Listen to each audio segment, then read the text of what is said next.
एक गांव में एक अमीर जमींदार रहता था। उसे अपने पैसों पर बड़ा घमंड था। जितने अधिक पैसे उसके पास थे, उतना ही वह कंजूस भी था। अपने खेतों में काम करने वाले किसानों से वह खूब काम करवाता, मगर पगार कौड़ी भर भी न देता। मजबूर गरीब किसान मन मारकर उसके खेत में काम करते। उसी गांव में रामू नामक एक किसान रहता था। उसके पास थोड़ी सी जमीन थी।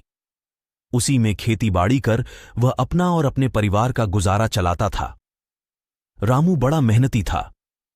वह दिन भर अपने खेत में काम करता और अपनी मेहनत के दम पर इतनी फसल प्राप्त कर लेता कि अपने परिवार के लिए 2 वक्त की रोटी जुटा सके। गांव के बाकी किसानों के पास रामू के मुकाबले अधिक जमीनें थीं। वे रामू की मेहनत देखकर हैरान होते कि कैसे इतनी सी जमीन में वह इतनी फसल उगा लेता है।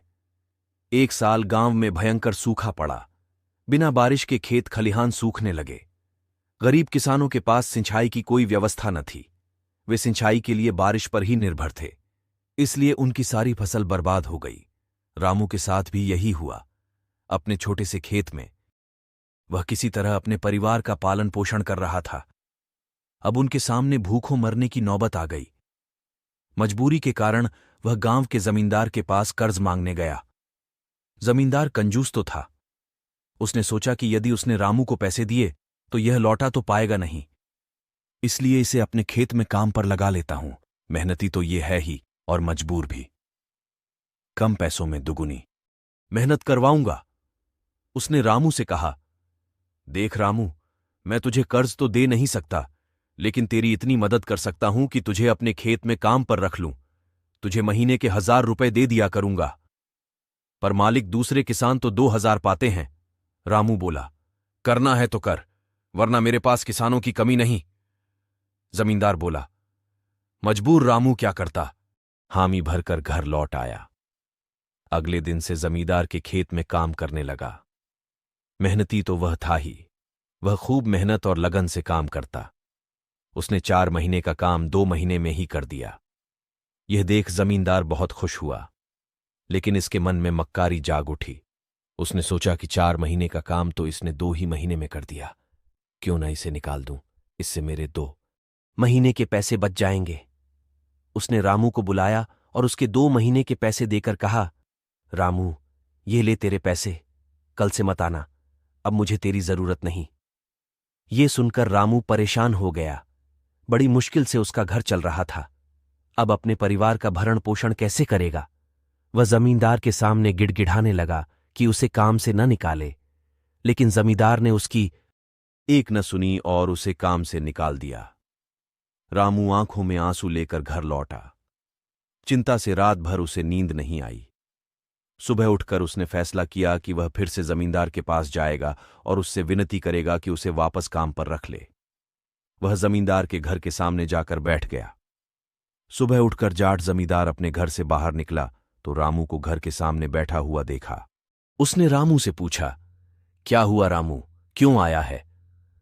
रामू जमींदार की पैरों पर गिर पड़ा और गिड़गिड़ाते हुए बोला, मुझ पर दया कीजिए मालिक, मुझे काम पर रख लीजिए, मेरा परिवार भूखा मर जाएगा। जमींदार ने उसकी एक न सुनी और उसे धक्के मार के वहां से निकाल दिया। रामू उस समय तो वहां से चला गया, लेकिन अगली सुबह फिर सेठ के घर के सामने जाकर बैठ गया। जमींदार ने उसे फिर बुरा भला कहकर भगा दिया। अब से रोज यही क्रम चलने लगा। रामू रोज जमींदार के घर के सामने जाकर बैठ जाता और जमींदार उसे भगा देता। पूरे गांव में इस बात की चर्चा होने लगी। सब जमींदार को भला बुरा कहने लगे। तंग आकर जमींदार ने सोचा कि क्यों न कुछ दिन परिवार सहित दूसरे गांव चला जाऊं। मुझे घर पर ना देखकर रामू यहां आना बंद कर देगा। अगले दिन वह परिवार सहित दूसरे गांव अपने रिश्तेदार के घर चला गया। 10-15 दिन रिश्तेदार के घर रहने के बाद जब वह अपने घर लौटा तो मोहन को अपने घर के सामने बैठा नहीं पाया। वह मन ही मन खुश हुआ कि चलो उससे पीछा छूटा, लेकिन वह चकित भी हुआ कि आखिर रामू ने आना बंद क्यों कर दिया। उसने गांव वालों को बुलाकर पूछा तो पता चला कि रामू घायल है और अपने घर पर पड़ा हुआ है। जमींदार ने पूछा, क्या हुआ उसे। एक जमींदार ने कहा, मालिक, आज जब दूसरे गांव चले गए थे तब भी रामू आपके घर के सामने बैठा रहता था। एक दिन आपका खाली घर देखकर कुछ चोर चोरी करने के इरादे से आपके घर में घुसे, लेकिन वे रामू की नजर में आ गए।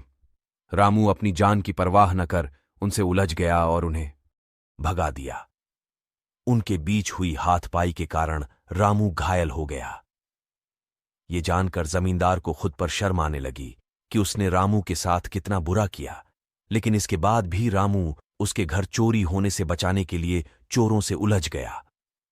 वह पछताने लगा। उसने रामू के घर जाने का फैसला किया। वह रामू के घर पहुंचा तो देखा कि रामू बड़ी दयनीय अवस्था में चारपाई पर पड़ा हुआ है। उसके बच्चे भूख से बिलख रहे हैं। ये देख जमींदार का दिल भर आया। उसने रामू से अपने किए की माफी मांगी, उसका इलाज करवाया और ठीक होने के बाद अच्छी पगार के साथ उसे फिर से काम पर रख लिया।